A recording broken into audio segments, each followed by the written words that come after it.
Bukhari. Lah pengapesan wong NU itu hadis sahih. Jadi ya kasihan Imam Bukhari. Sebenarnya Imam Bukhari itu tidak milik mereka. Tapi gara-gara kita tidak baca Bukhari, mereka yang baca seakan-akan mereka yang tahu hadis sahih, kita yang tidak tahu. Ini penting saya utarakan sehingga saya masih punya rencana nanti baca Bukhari.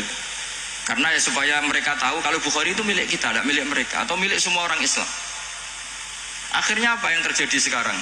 Kita umatnya Rasulullah diadili oleh dawahnya Rasulullah sendiri. Saya sering ketemu mereka yang takfiri bilang ini kafir Pak, hadisnya ini. Saya bilang gini, laukana Rasulullah hayyan lama rodiya ayu farroko huwa wa ummati. Andaikan Nabi itu hidup, pasti tidak ridho beliau kamu pisahkan dengan umatnya. Kamu mengkafir-kafirkan orang lain berdasar hadisnya Kanjeng Nabi. Itu artinya kan apa? Nabi kamu pisahkan dengan umatnya berdalil dawuhnya Nabi sendiri. Kebayang nggak kamu memisahkan Badawi dari santrinya berdasar dawuh Badawi sendiri? Semua nabi, semua kiai, semua wali itu asadun nasi syafaqatan li ummatihim. Orang yang sangat sayang kepada umatnya. Tapi sekarang ada tren orang dianggap kafir, dianggap kafir itu dipisahkan dari nabi justru oleh dawuh Nabi sendiri. Kebayang nggak Nabi kerso dipisahkan dari umatnya, padahal Nabi fi akhiri hayati ngendikan ummati. Bahkan yang maksiat saja kata Nabi masih ngendikan syafaati li ahlil kabair min ummati. Nanti jatah syafaat saya tak kasihkan umat-umatku yang amalnya tidak karu-karuan, kira-kira gitu terjemahnya. Jadi betapa cintanya Nabi kepada umatnya sampai yang ahlul ma'asi saja kata Nabi nanti mau saya syafaati. Karena Nabi gak mau terpisah dari umatnya. Sekarang banyak hadis sahih yang justru dipakai sebagai alat pemisah bainahu wa baina ummati, antara Nabi dan umat. Maka santri Al-Wahdah ini harus kuat. Semua kita harus kuat. Semua kita harus kuat. Caranya gimana? Yang ngaji tadi, ngaji pakai guru. Sekarang alhamdulillah kan banyak gus-gus besar yang misalnya jenengan gak menangi Said Muhammad, ada Gus Naji, ada Gus Ro'ub, ada Gus Kamil, ada Ali Akhfas, gak menangi Habib Zain.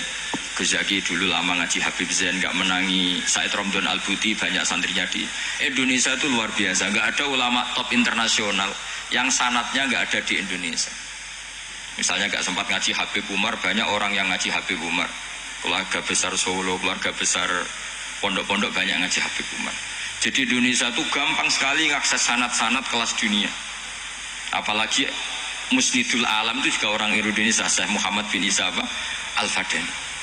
Jadi kalau orang Indonesia tidak pinter tuh kebangetan lah kira-kira seperti itu. Karena gampang sekali ngakses sanat-sanat itu.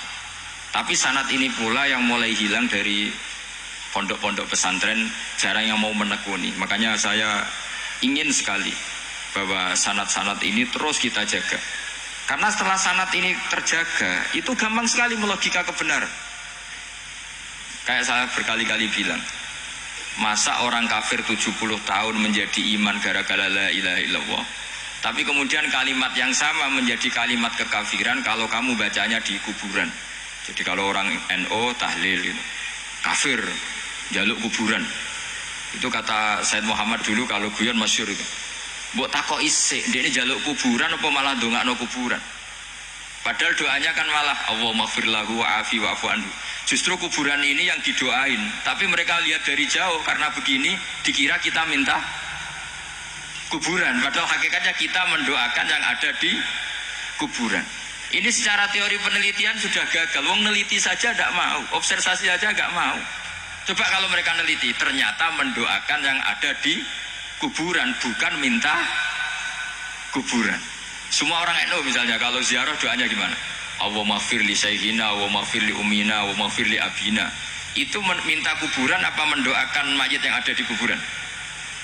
Mendoakan. Tapi mereka menuduh kafir, katanya kita minta sama kuburan karena melihatnya dari jauh. Karena begini dilihat dari jauh, oh minta kuburan kan gitu. Ini secara penelitian kan sudah kacau. Dan makanya saya minta sekali tradisikan tahqiq dan sanad-sanad yang mudah kita dapat, semoga diakses, dimuasalah.